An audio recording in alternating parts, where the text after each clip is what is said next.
Jamais sans la grâce, une dévotion matinale proposée par l'Église évangélique de la grâce en collaboration avec l'Institut Théologie de Cotonou.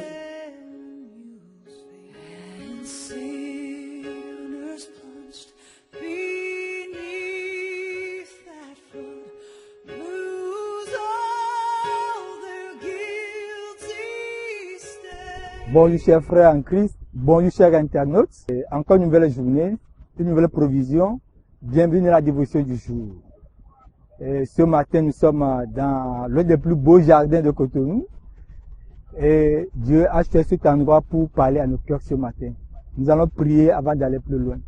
Notre Dieu, nous voulons te dire merci. Merci pour ce beau temps. Merci pour ce que tu as pour nous ce matin. Viens parler encore à nos cœurs. Viens nous fortifier encore, afin qu'on puisse rentrer dans la journée avec ta provision au nom de Jésus. Amen. Alors, hier on a parlé d'un Dieu qui ne nous abandonne jamais. Mais ce matin, on va aller dans un passage de la Bible. Mais avant d'aller plus loin, laissez-moi vous raconter l'histoire d'un homme qui m'a tellement touché. Et c'est un grand violoniste, celui qui joue au violon, on va dire, au XVIIIe siècle. Il s'appelle Paganini. Je ne veux pas parler de sa vie qui est un peu bizarre.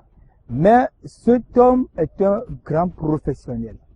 Alors qu'il animait un grand concert, il s'est fait que il a cassé 4 cordes sur 5 cordes de son violon. Vous imaginez, il restait qu'une seule corde. Et on ne sait pas pourquoi, mais il n'a pas aussi de corde de rechange. Du coup, il doit jouer qu'une seule corde. Alors, il n'a pas jeté ce violon, mais avec une seule corde, il a fait une production extraordinaire. Il a donné un son extraordinaire. Et parfois, nos vies, c'est comme ça. On se retrouve comme ce violon à une seule corde entre les mains d'un professionnel, entre les mains d'un Paganini.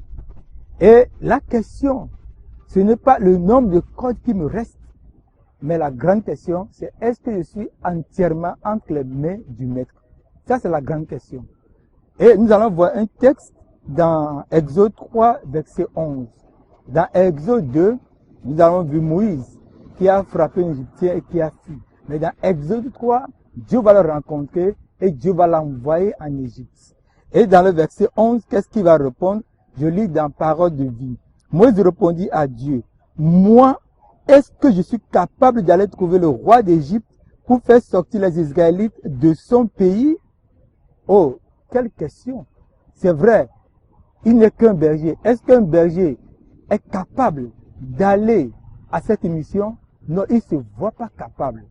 Alors que Moïse a quitté il y a 40 ans, il a perdu ses cordes. Peut-être il ne restait que juste une corde. Mais vous savez quoi? Lorsqu'on va se remettre entre les mains du maître, même avec une seule corde de nos vies, il peut faire une merveille. Lorsqu'on va se remettre entre les mains du maître, même s'il ne restait que juste un tout petit, rien du tout, juste un tout petit qu'un reste, il peut en faire un miracle. Et Moïse va dire quoi? Je ne suis pas capable. Oh, ce matin, devant les défis, devant les situations, peut-être nous, on se pose la même question. Nous, on fait la même déclaration. On se voit incapable. On se voit incompétent. Laisse-moi vous dire, ce n'est pas le degré de compétence qui compte devant Dieu. Non. Mais c'est jusqu'où je me laisse entre ses mains. C'est jusqu'où je m'abandonne entre ses mains. Alors, cette journée, ne regardons pas à nos compétences. On peut tout avoir. On peut être compétent. On peut avoir la capacité. Mais en dehors de la main de Dieu, alors on devient inutile. On n'est pas productif. Mais lorsqu'on se remet entre ses mains, peu importe notre degré de compétence, lui, il va nous utiliser puissamment.